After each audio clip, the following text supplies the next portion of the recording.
chasing people, objects, and other things. Brought to you by FreeOnlineDogTraining.com. Now, dogs are known to chase after moving objects, whether they are human or not. A prime example is the mailman delivering the mail. Another thing that dogs chase after very frequently are wheels on the car as they are moving. However, this is not proper and can actually be very dangerous for the dog, as well as the subject that they are chasing. So, you must train your dog not to chase people and other things. The sooner you start, the better chance you have of getting your dog to obey you. The best time to start is when your dog is still young and not threatening. This is even more important for those breeds that are large and those that have known to have aggressive behavior. You see, when people are chased by a dog, they're scared and start to run. They don't know what the dog will do to them. Depending on the breed, some are easier to train not to chase people or things. Those breeds that are used for hunting or herding purposes are more likely to continue chasing. Now, it's not a good idea to let a dog run free if they have not been trained not to chase. Even if they have, you need to remember that in most places a dog still needs to remain on a leash in public.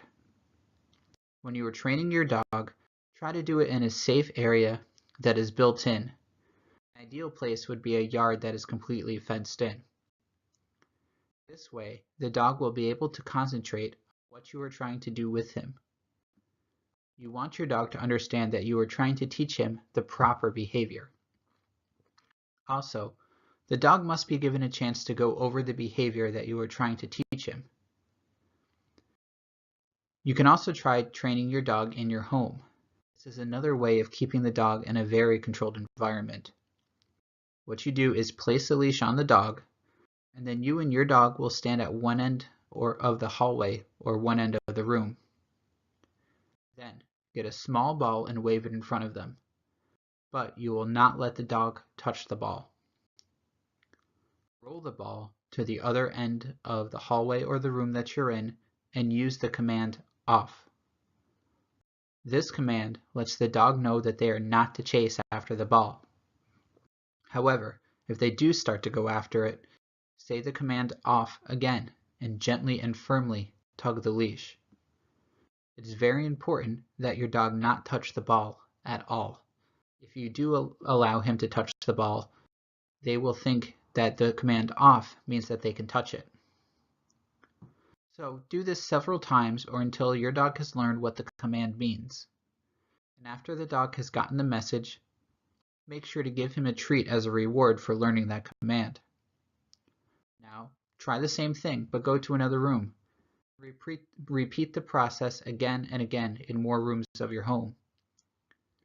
After you feel that your dog has mastered the training, you can try doing it without the leash. Keep in mind that you must still remain in a controlled area, like your yard or your house. It might take a while for your dog to get the hang of this, so be patient until you are confident that he has learned to stop chasing. You can even do a test to see if your dog has actually learned anything from your training. Get someone to act as a walker or jogger. Your dog should not notice them, ideally. In fact, the person that you choose should be a stranger to the dog, but not to you. Keep your dog on the leash and allow that person to walk or jog several times in front.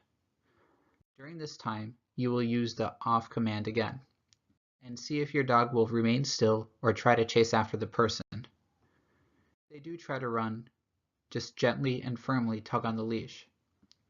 But if they stay put, you can get your dog a treat. Now, for more tips and a free online dog training class, you can visit FreeOnlineDogTraining.com.